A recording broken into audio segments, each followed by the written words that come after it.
let's be clear, Bitcoin is an international asset. We are spending like drunken sailors. Bitcoin is the only economic entity where the supply is unaffected by the demand.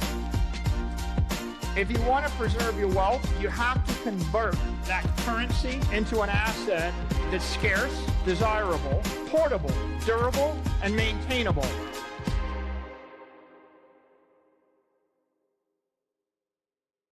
Thank you for joining us for this week's episode of Scarce Assets, a podcast from Onramp Media.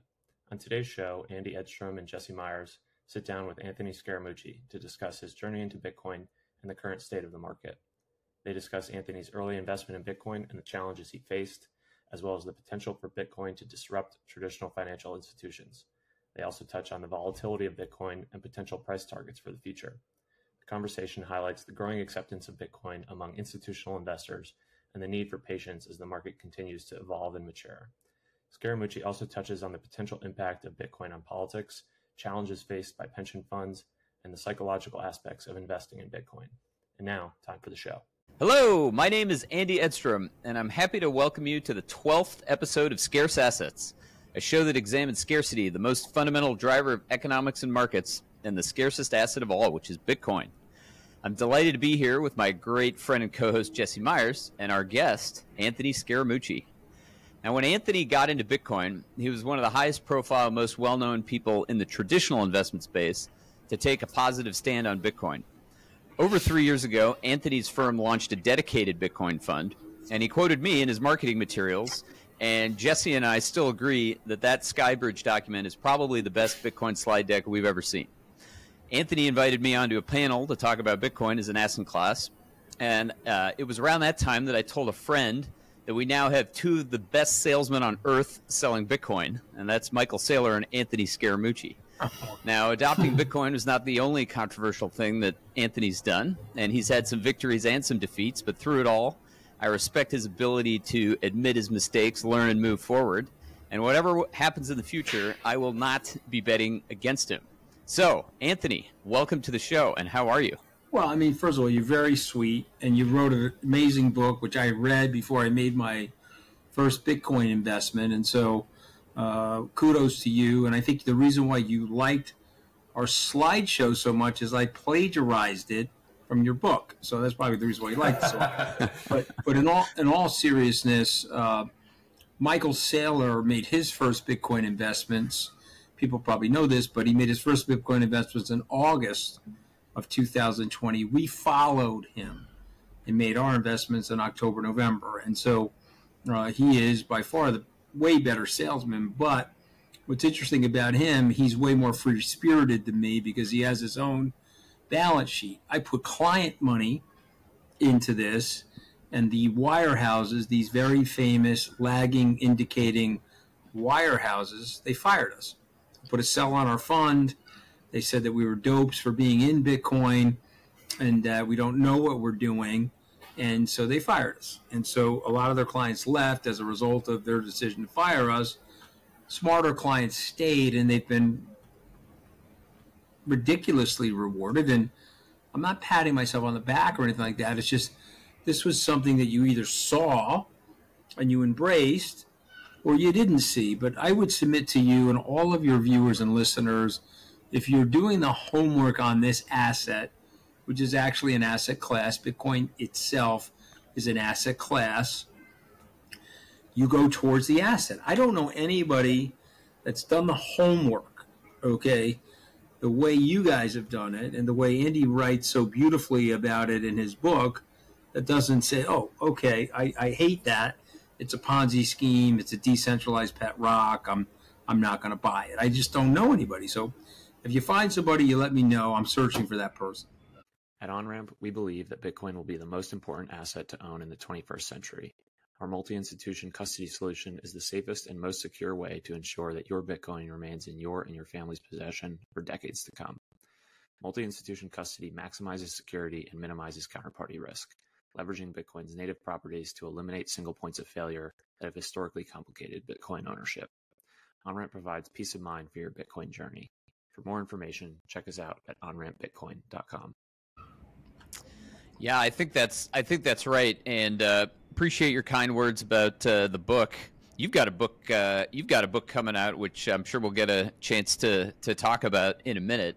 But look, I mean, I look at the list of guys who allocate real money or have allocated real money over a career and figured out Bitcoin and went public about it, you know, and launched a product. And that list is extremely, extremely short.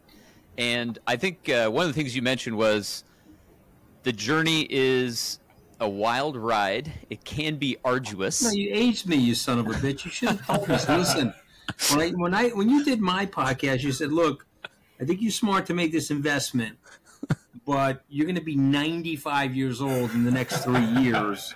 You're going to be in that, like, Night Shyamalan movie about aging. You know, you didn't tell me any of that. I had no idea. I mean, this stuff is stressful, man. We suck you in. We Bitcoiners. We tell you about all the good stuff, and you know, and we hope that you don't read the laundry list of risks, including including the volatility. Jesse knows about that. Outperformance comes with being in pain 90% of the time. Well, it's interesting because the volatility is nerve-wracking. I'm not going to say this otherwise because I am a human being. But if you really understand that asset and you understand how early it is in that asset, first of all, every early asset, whether it was SpaceX, Amazon, eBay, Google, every early asset comes with its concomitant level of volatility because you have early adopters, you have early haters, you're now have to accept some change. I don't talk about this often, but I was thinking about it this morning. Jerry Yang, who was he's a billionaire today, but he was a undergraduate student at Stanford. There's a great story about him where he invents this thing that he calls Yahoo. I'm a young kid. I'm going to call it Yahoo. He gets a meeting with the Pacific Bell business executives, and he says to them, what's your favorite pizzeria? And they tell him, and he types it into his laptop computer, and through the internet, out comes the name of the pizzeria and the phone number. I just want to show this to you. And this is something I call Yahoo. Would you like to buy this from me for $1 million? And they look at him and say, get the hell out of our office. You know, what we do is we chop down 4 million trees. We then boil down these trees into paper. We dye these trees yellow. And then we ship a 4-pound book to our clients with a list of everybody in it, plus the advertising. Oh, and by the way, we've been doing this for 96 years, and we're doing just fine with this, okay? So we don't need you. Get out of our office. And so that's a feeling that people in technology and people in early adoption, people who are seeing something change, have to go through. And so every Bitcoiner listening to you guys has gone through it. Yeah, well, I love that you mentioned the yellow pages. I was not expecting us to go in this direction. So, Anthony, when I was doing junk bond deals at Goldman in the mid-2000s, one of the hot, I don't want to say hot, but let's say popular businesses for throwing tons of debt on, right, and for doing leverage buyouts of, was the yellow pages businesses. And these things were still kicking around, even in minting money, Andy. Minting money. Yes. Minting money. Highly profitable businesses. Cash flow. Yeah. And so you had meetings where, you know, one guy on the credit committee was yelling, these are phenomenal cash flowing businesses and it's recurring revenue. And another guy yelling, this is a dead business. You know, it's a zero. It has no enterprise value. So it just goes to show that another great example of an asset that is being disintermediated, an industry being disrupted, and it's been going on for years, and yet people still don't know about it. So I want to though talk about your time at Goldman, which I think was back in the 90s. Give us, I don't know, if you would you tell us a story or give us a sense? Sure. What the big Wall Street world was like back in those days as compared to now? I don't know what the hot job is for the college grad right now. 10 years ago, when my son graduated from college, it was Google or Facebook. That was a super hot job. So you don't have to tell me what the hot job is right now. But when I graduated, which is 35 years ago, as hard as it's to believe, it was Goldman. McKinsey. These were the hottest, hardest places to get into. And I was an insecure, status-seeking 25-year-old. And so I didn't know much about these places, but I knew they were hot and successful. And I wanted to prove my chops to my peer base, and I wanted to get into Goldman Sachs.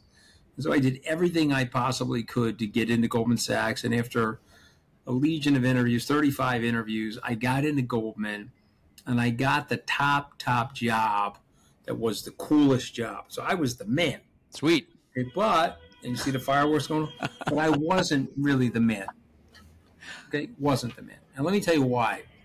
Because I went to a job that I absolutely sucked at, and I went to a job that I was seeking for status, but not for passion or not for enthusiasm. Money, but none of those other things. And so when I got the job, I didn't really understand what I was doing.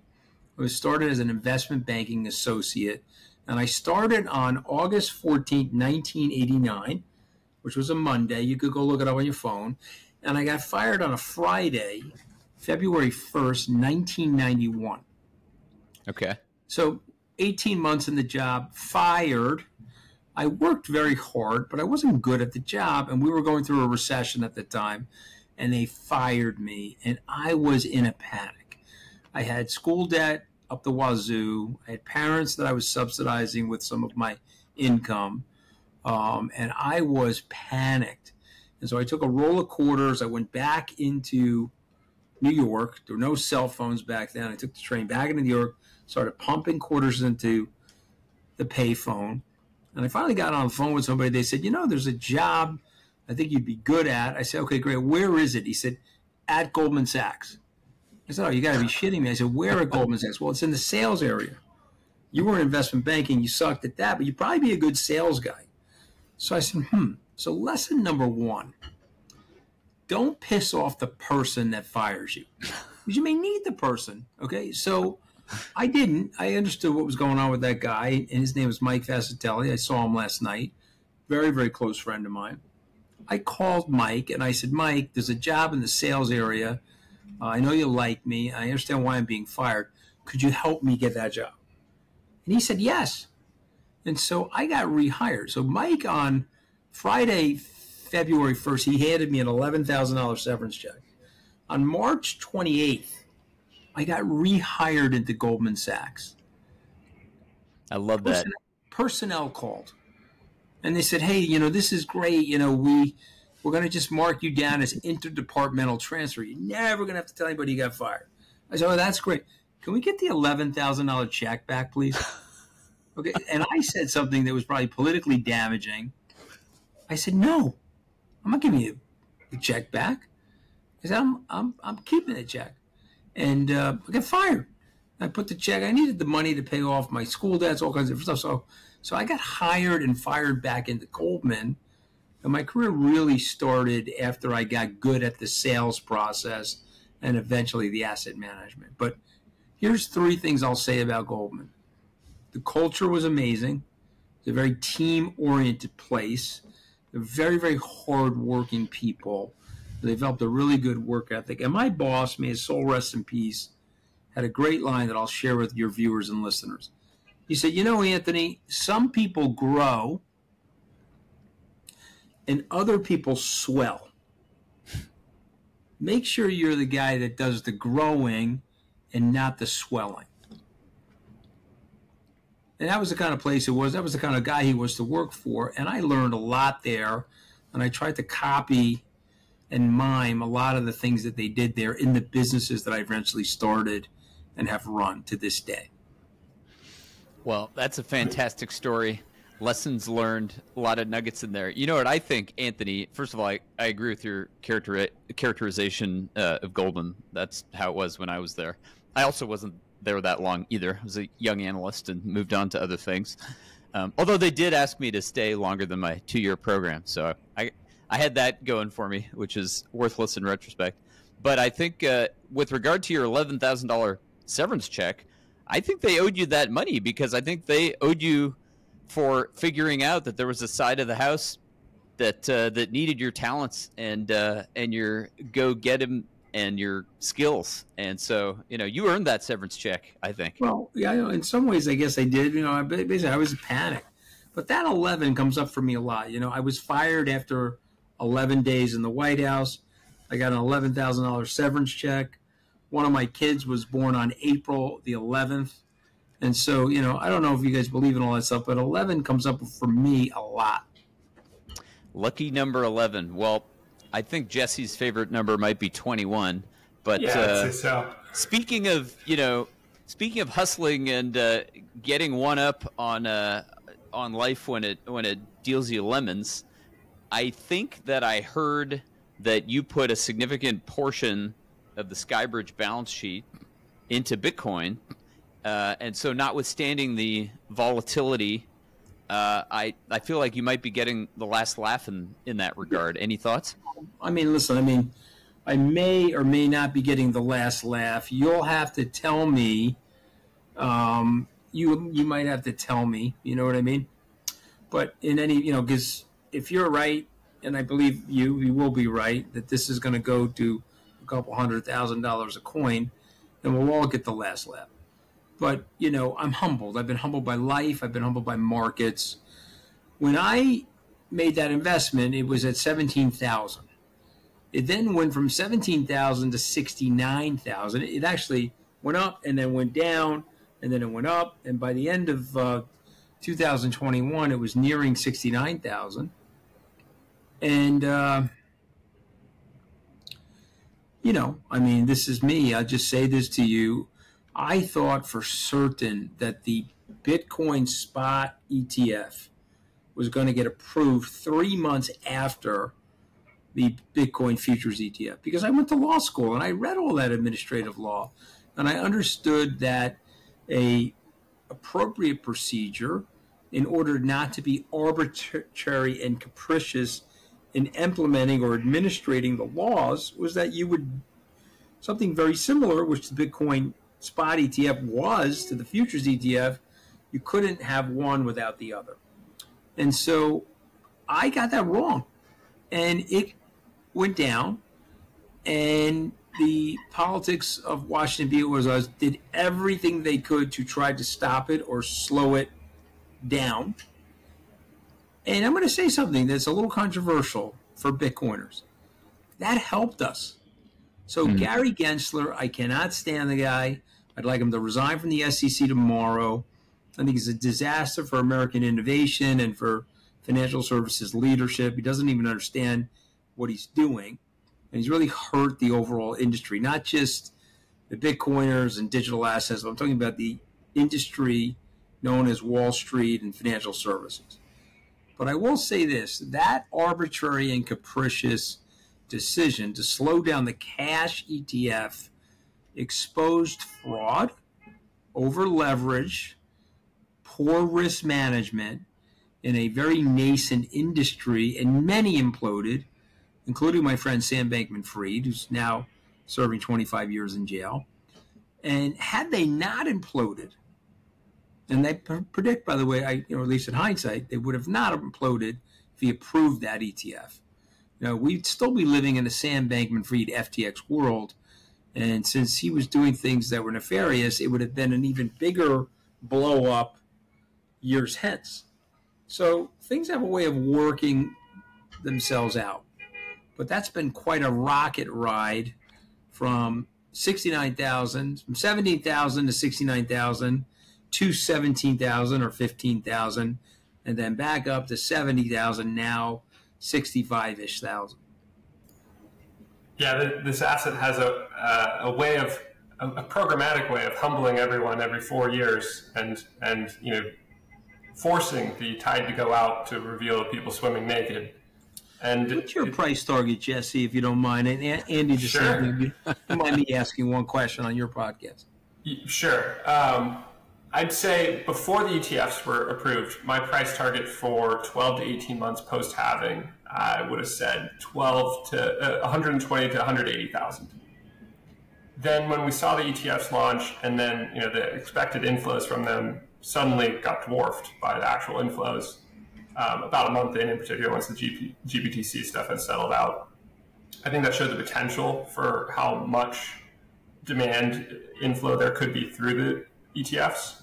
And so I think that makes it maybe more like 250 for 12 to 18 months from now.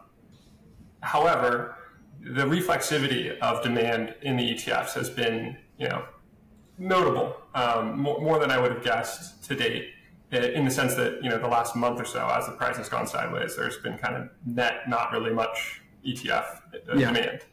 I think that the mechanics of the halving will force that flywheel of a bull market into a bubble, and then that reflexivity should pick up again of ETF demand, and then I think that's what takes us to 250. But I've been wrong in every single cycle and every prediction I've made, so I'm not going to put too much stock into that. No, it's interesting. What do you say, Andy?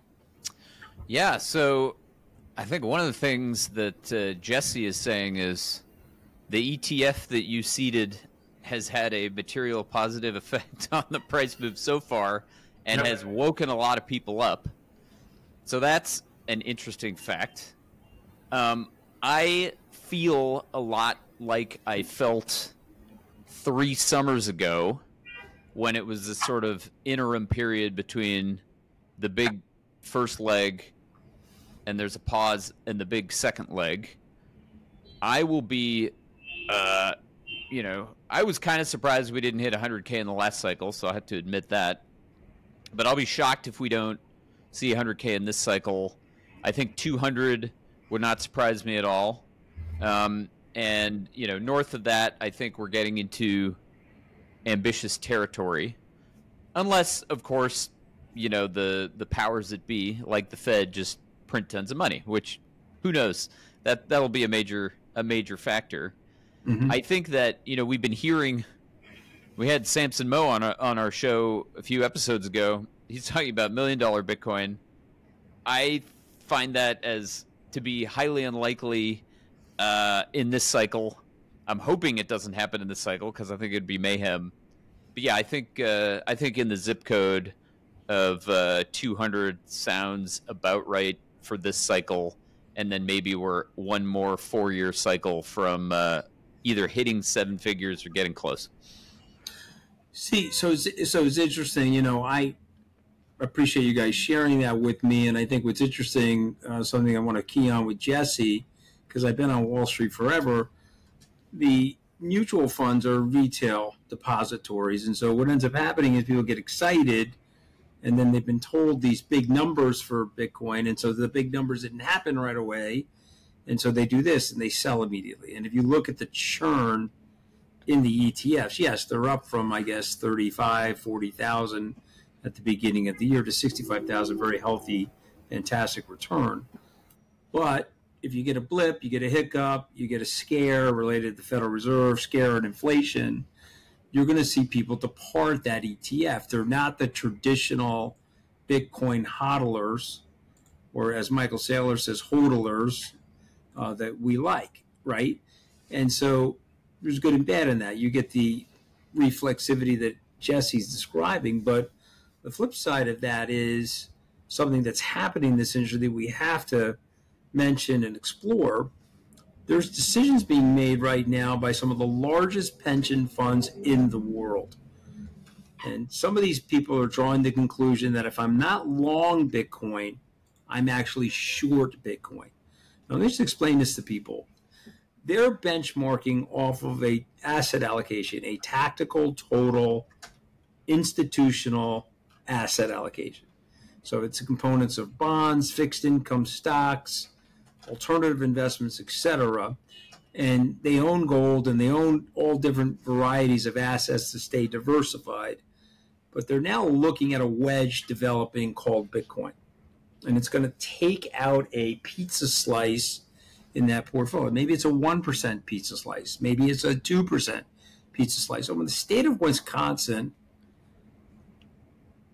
is telling people they have a large position now that they need to disclose in Bitcoin through the ETFs, they're telling you something. They're telling you, we predict that a tactical asset allocation strategy, conventional wisdom, tactical asset allocation strategy is going to hold some Bitcoin going forward.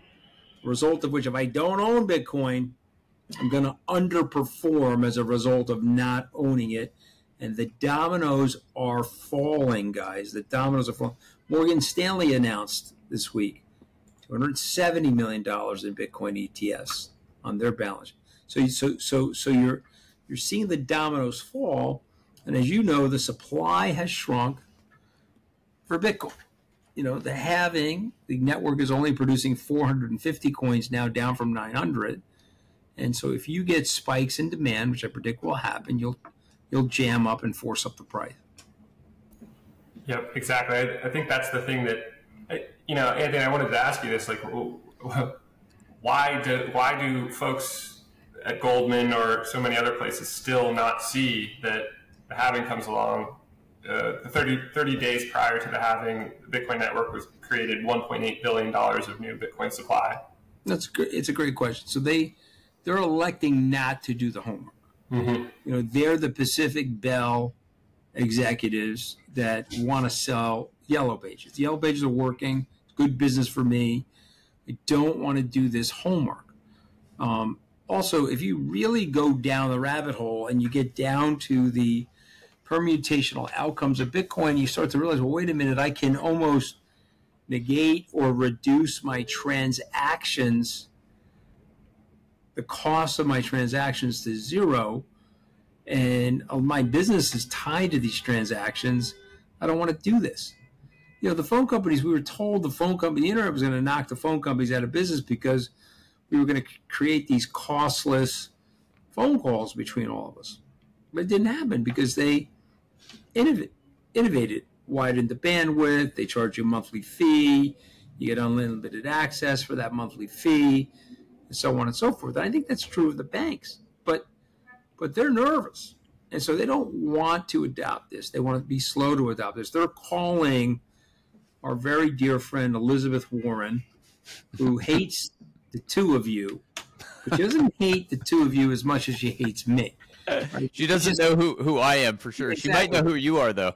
Yeah, she just sees the two of you as nonsensical Bitcoiners that are buying, quote unquote, mathematical blather and selling it or thinking about owning it due to your personal stupidity. She sees me as a big mouth. Okay, she wants to decapitate me. She's not very happy with me. But to me, she represents failure. She represents an old guard that is leaving whether she likes it or not. There's just no way that the way she thinks about the world is going to exist in 5 or 10 years. And so I'm here to tell you guys that we have more volatility to come because we have short-termism in the ETFs, greater uncertainty about the regulatory rubric in the society.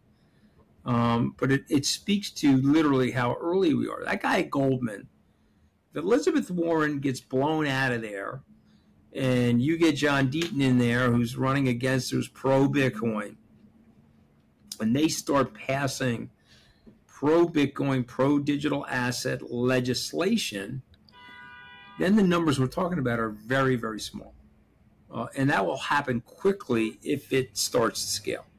Now, the presidential race is an interesting one because Donald Trump hated Bitcoin. He's now telling people he likes it.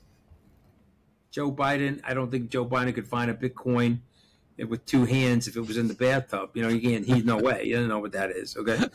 And so he's got people on his staff that Elizabeth Warren planted that absolutely hate Bitcoin. And so they're threatening the ecosystem.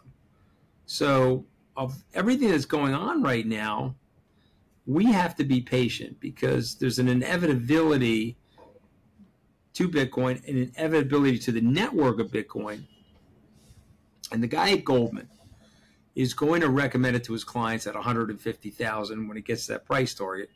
It will be acceptable to him.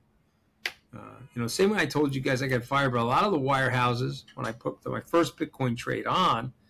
Those very same wirehouses are now going to add Bitcoin to their model portfolios. Yes, these prices are higher. It's still kind of stupendous how Bitcoin represents 0.1% of the world's assets at this stage. And it was still 1/16 of the size of gold. It's kind of remarkable that it's still so small that we haven't gotten to the point where it becomes even, viewed as like a contrarian bet. Exactly. We're still not even big enough to be that. Whether you've been buying Bitcoin for years or just getting started on your journey, our multi-institution custody solution is the safest and easiest way to custody your Bitcoin. With Onramp and our partners at BitGo and CoinCover, you can sleep soundly at night knowing that your Bitcoin is safe from exchange failures, the loss of seed phrases, and broken hardware devices. Onramp's multi-institution custody solution eliminates any single point of failure, distributes counterparty risk, and minimizes required trust, all while providing greater assurances that a client's Bitcoin is secure and auditable on-chain. As a client of Onramp, your assets live in a multi-sig vault controlled by 3 distinct entities, none of which have unilateral control. Onramp provides products and services that honor our clients' ownership and control of the underlying asset. To learn more about multi-institution custody, check us out at onrampbitcoin.com. So, speaking of both recent political events, Anthony, I couldn't help but notice that this rule, SOB 121, which had basically prohibited the banks from holding Bitcoin, is now seemingly has passed the House and the Senate, and so I guess has put the administration, the Biden administration, in the position of having to outright veto it. And I'm curious, I mean, to me, this is a major signpost along the development of exactly what you described. This will be a monumentally stupid thing for them to do. And so he's got enough problem with the young people right now because you have these college protests as an axiomatic fact. I'm not here to opine on the virtues or the vices of the college protests. But what I am here to say to you is they're usually bad for incumbent presidents, college protests. And if you have 25 or 30 million people that have Bitcoin wallets in the United States, and you're going to outright veto something that has been passed in the House and the Senate, and your own people in your own party are telling you, please don't do this, you really got a shotgun towards your foot, and you really want to blow off that foot. And this guy is going to need young people. He's going to need the suburban women and the young people to carry him to re-election. So right now he's got a shotgun out. He's pointing it at his foot. He wants to blow his foot off. Okay. I mean, it's going to be really hard for him if he stays on that path. And by the way, I can't stand Donald Trump. I think people know that. I've been very well open about it. But Donald Trump's not a dummy. He has good political instincts. So what is he saying? I was against Bitcoin. Now I'm for it. I think the Biden administration might benefit from 11 days of Anthony Scaramucci, on the team, whispering in his ear some things which maybe seem obvious politically, but they seem not to be to getting through to him. They don't want to hear from guys like me because I'm an ex-Trumper. I'm a former Trumper. And so they don't want guys like me part of the campaign because they don't want to alienate the hard left. Yeah. There are people on the hard left, they hate my guts because I was once with Donald Trump. Even if I denounced him and said I don't like him, it doesn't matter. These are the puritanical, self-righteous hard left. You guys with me? So that's how it works. Yeah. Yeah, it's a funny game. I'm a big boy. Well, let's pivot it a little bit back to Bitcoin and what you're seeing. One of the things we were talking about was Wall Street adoption, and I'm just curious if you look at the layers of groups that adopt over time, individuals, retail investors, family offices, hedge funds. You mentioned pensions are starting to get in the game, and each of those is its own beast and its own, I don't want to say cycle, but let's say wave of adoption, some slower, some faster. What are you seeing these days in terms of those various parties, maybe classes of institutions, with respect to Bitcoin adoption? Slower than we thought. but exactly where it truly is what people thought in 2021. So if you were on the air in 2021, people said we're going to get some institutional adoption this year. And we didn't get shit in terms of institutional adoption. I was wrong too, by the way, Anthony. I was wrong too at that time. Oh, I was wrong. But now we're getting it. Yeah. Because now it's a career risk that here comes the next halving, the next bull market is setting up. We've seen what happens every time, and the institutions that didn't show up in 2021, they missed out. Actually, they should have showed up, and now here's their chance. And now it's a risk to make the mistake of missing out again. I would love to see. I'm curious if you have any intel. I just want to expand on what Jeff just said. That's why the state of Wisconsin said, you know what? I'm not missing this. That's why there are sovereign wealth funds that said, yo, you know what? I'm going to buy 100 Bitcoin a day forever. You know what? I'm not missing this. You see what I mean? So exactly what you just said is the reason why it's going higher. And then how do people not see that is a chain reaction, through all of global capital eventually? Because I've made my money the old-fashioned way. And Bitcoin has no cash flow. And it's just a cryptocurrency chain of math and letters and symbols on the internet. It definitionally has to be worthless. And oh, by the way, I don't want to embarrass myself at this next board meeting by owning Bitcoin. It's not acceptable to own Bitcoin yet. I went to an event in 2009 where the fixed income guy at the state pension fund said, I've got to get rid of this subprime on my balance sheet. I said, well, what do you mean? Well, it was at 100, it's traded to 25. I said, but at 25, it's on its way to 80. Yeah, you're right. It's on its way to 80. But you know what? I got to go to a board meeting in February. And if I don't window dress this portfolio here in December, in February, I got to face the music, and I got to tell people I own something at 25. They learned in like Economics 101 that bonds trade back to par, and this stuff's only going to trade to 80. And I won't be able to explain it to them, and they're all going to be sourpussed at me. So rather than absorb and take this investment opportunity, I'm selling all this shit right now to window dress so that when I get to that board meeting, I keep my job. You see what I'm saying, Jesse, Andy? This is the mentality of slowness, of adaptability in the markets. So I love that example. You're spot on. I've seen that in my business. The December 31st, sometimes it's quarter end, but even more so year end. And I have to say, I hadn't thought about this before, but that's probably one of the things I like about how this bull market likely is shaping up for the rest of 2024. Again, nobody knows for sure, but let's say I'm bullishly tilted, is because I got to imagine if you're anyone who's benchmarking and you're looking at how your year is going and you're seeing, yes, there's a big fast move in Bitcoin. Maybe I missed it. It was really hard to when you're going from when price is going from 40 to 50 and 50 to 60 and 60 to 70, you got to be worried about buying the top, right? You got to be worried about chasing that rabbit and getting the wrong side of that momentum. That's a big problem, yeah. But we still got 6-7 months in the year to go here. Plenty of time to consolidate.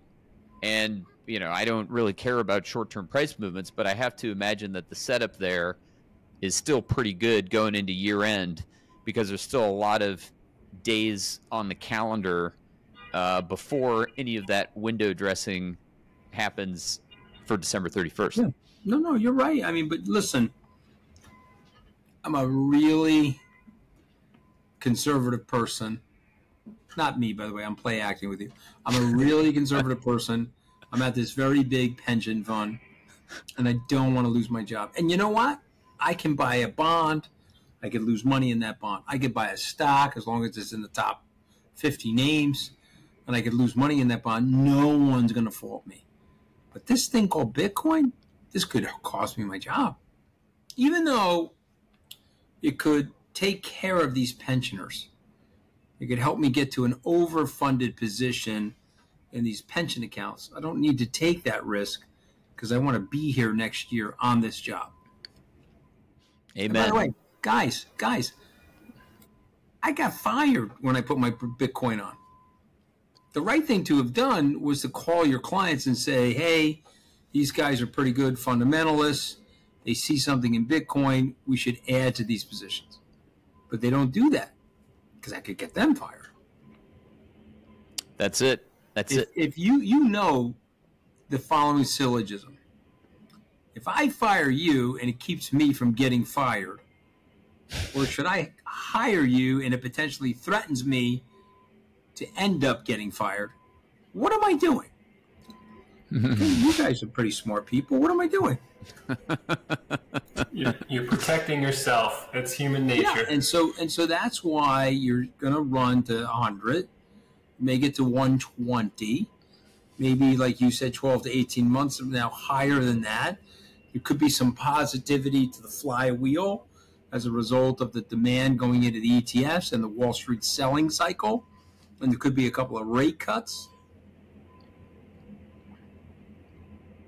So I gotta ask you, Anthony, with all the pain and suffering that comes from living through these cycles, you could have been a really good friend and told me about all this shit when I met you first, Anthony. You didn't, though. He wanted you in the same boat as him. You knew in your heart that misery loved company, Andy.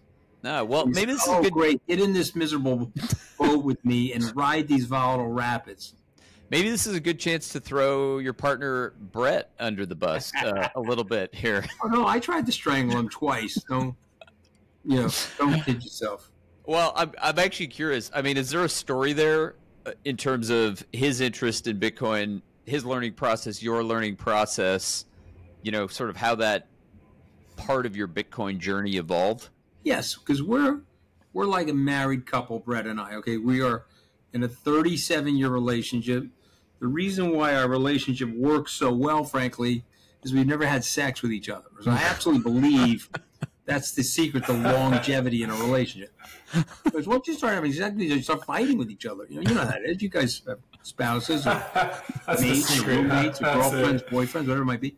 Yeah. So him and I have a 37-year relationship, and so I wanted to make a Bitcoin investment in 2017 when I got back out of the White House. And Brett told me, what are you, crazy? Bitcoin's garbage. Okay. And I said, oh, okay. Here's why I want to make the investment. And then he gave me the lecture that I just gave you guys. What are you, crazy? We have a great business, XYZ. What the hell do we need to be investing in Bitcoin for? So I dropped it. Then he caught the bug from Brigger and Saylor and Novogratz. He came back and said, I want to make a Bitcoin investment. You talked me out of it. Now all of a sudden, you want to make the investment? Yes, I want to make the investment. XYZ. And then I said, all right, you know what? I want to make this investment too. Let's make the investment. And that's what happened. So I love that because I always assumed that it was Brett who was orange pilling you. And turns out the opposite. But in fairness, Brett overdosed on the orange pills. I wanted to take the pill cutter out and cut the pill in half. That was the recommended daily dose of Bitcoin. But he wanted the entire bottle, then he wanted to call the orange pharmaceutical company and order like another canister. You follow what I'm saying or no? So great. Love it. Love it. It's hard to have the right position size for this asset because if you dig in deep enough and you see it for what it is, it just blows everything else out of the water, and it's hard to. Okay, let's go around the horn. All right, great. Jesse, the percentage of your net worth, let's just use liquid net worth, and we'll say Bitcoin is a liquid asset. Let's take out your real estate, and let's say your percentage of your liquid net worth in Bitcoin. Go ahead. 103%. Okay. All right. Miles will talk. Net levered long. Long right there. Yep. Andy, what's yours? So, Anthony, I never comment on that specifically, but I will admit that I am irresponsibly long. How about that? All right. Well, I comment on specifically. I'm about 80% right now. Wow. And by the way, I got there because of this. Look at me. The pizza went like this with Bitcoin due to price appreciation. So if you had a 20% position on it, went up 4x, guess what happens to it? That's same, to be fair. And then, at a certain point, it took over everything. So that's it. And that's what we see coming. I'm sure you do too, Anthony. With each cycle of Bitcoin, you get guys, and let's be real, it's mostly guys. Fortunately, not all, and more women getting involved every day. But hodlers who, see a multiple happen, and if they don't rebalance, which many of them don't, then that's what happens with your allocation. I love your image of the inverted pizza. I want to see a graphic of that. It's something Jesse would do, animation. Big opportunity there. I should do that, actually. But that's what happens because, what are you going to do? If you're right, okay, so let's say you don't sell anything in your portfolio and you're over 100%, so that's 100%. But I'm just saying, let's say you had $20 in cash and $80 in Bitcoin, and so you were 80-20. But you are right, Bitcoin is going up 3-1. So now you have $240 in Bitcoin. You still have the $20, right? And so if you have $240 in Bitcoin, you now have a 92% position in Bitcoin relative to everything else. You see what I mean? It just keeps going. It keeps eating. Absolutely, and you get backdoored into that becoming now you're on a Bitcoin standard. Now that's your unit of account. So you doing anything. winced a little because the number didn't sound high enough, going from 80 to 80 to 92. But if you started with a smaller number, it goes up way high. But then, like your algebra teacher taught you in 7th grade, you can't. If you go halfway across the room, every move, you never touch the other side because you keep going halfway. It gets tighter and tighter at the top. But if, let's say you started with 10% in Bitcoin and $90 in cash, and it went up 4-1, you get the point. Yeah, Zeno's paradox. Right, exactly. That's it. And so here we are. We're sitting here, and then the question is, what could derail us? So I asked that question out loud because I was debating Nouriel Roubini and Peter Schiff, the legendary Eric Voorhees, and I a few weeks ago. And I said, okay, you guys hate Bitcoin. What could I say to you, or what could happen? Could Jesus land back on Earth and tell you it's okay? Well, I mean, what could happen? And they said nothing. We hate Bitcoin. We will always hate Bitcoin. I said, okay. And they said to me, well, what would you say that would turn you off the Bitcoin? I said, well, the network. If you told me everyone was pulling out of the network, unplugging from the network, and these hundreds and thousands of nodes and hundreds of millions of wallets are going down to one wallet, yeah, Bitcoin's going down. No question. But I got to tell you, that's a rough one, man. That doesn't feel like it's going to happen. If anything, I've watched after the last 4 years, Bitcoin's growth go exponential. Yeah. Well, you've been through a cycle now, at least a cycle now, Anthony, and you felt the pain. And of course, with every cycle, the multiple goes higher, and as the pizza slice inverts, maybe the pain is reduced.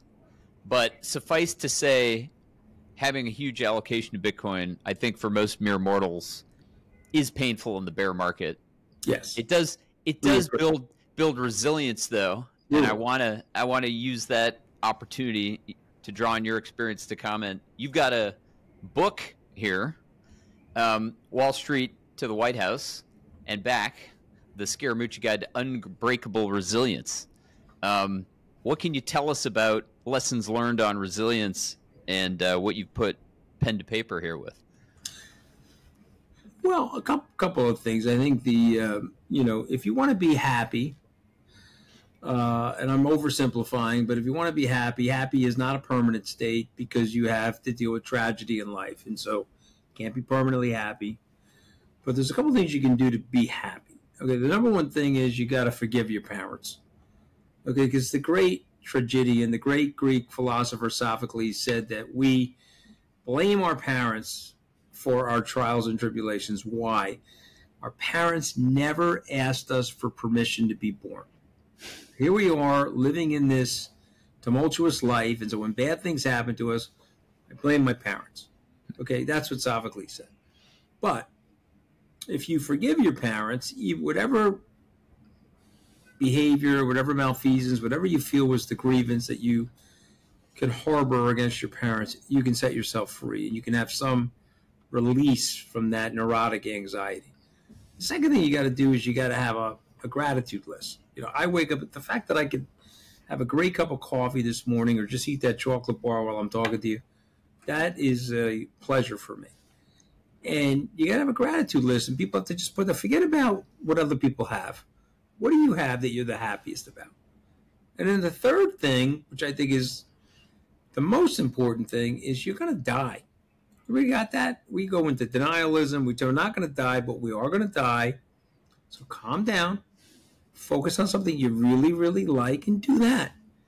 And ignore everything else because it's not that consequential, right?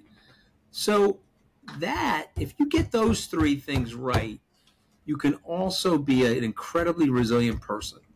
So when you get fired from the White House after 11 days and you're blown through the door in Pennsylvania Avenue, you're skinned alive, and you're rolled in margarita salt, and every late night comedian is torching you, and they're making fun of you and impersonating on Saturday Night Live, and you're getting blasted on the front page of every newspaper and every tabloid. If you got those three things right, you can be resilient. Because you'll look at that and say, okay, that happened. That really sucks that happened. That's not something I planned or wanted in my life. But that happened. And there were some choices I made that made that happen. And I have to be accountable for it. I have to own whatever happened, whatever the mistakes I made. I never blamed anybody for my firing other than me. Then you're going to say, okay, do I really care about this? Well, it turns out I have a life expectancy of approximately 80. If God is good to me, maybe I'll live longer than that. I got fired at age 53 from the White House. I'm now 60. 7 years have gone by. If I pissed and moaned and played the victim and acted miserable over those 7 years, how wasteful would that have been? I got another 20 years to go if I'm lucky. Why am I going to sit around with a millstone of regret on my neck, lamenting that I made these terrible choices that got me fired from the White House? Or am I going to take the millstone of regret off my neck, drop it behind me, and go forward and do some great and really fun things? That's how you become resilient, guys. You got to set up your frame of mind, and you got to say, I don't care what other people think. Yes, I've made mistakes. I'm willing to own them. Here are the things I'm happy about. Let's get back to work. Well, Anthony, I love your stories, and it's because they're from your life and the lessons you've learned facing challenges, facing failures as well as successes. And so I look forward to reading it. From Wall Street to the White House and back, the Scaramucci Guide to Unbreakable Resilience. I'm pre-ordering now, and thank you. This has been a tremendous conversation. You guys are kind enough to have me on. I really am grateful to you. It's really a pleasure. And Andy, the next time that you write another book about some great investment, just let me know how old I'm going to be after I'm done reading it and buying the investment, okay? You just put a stipulation at the back of the book. Well, you've managed to hide any gray hairs you may have developed. So, there's a lot more hair dye up there than there was 4 years ago, I can tell. That's all to do with Bitcoin. I lighten it again so it looks more natural than it actually is. All right. Well, thank you very much. Really appreciate it, Anthony. Tremendous conversation, and this has been Scarce Assets.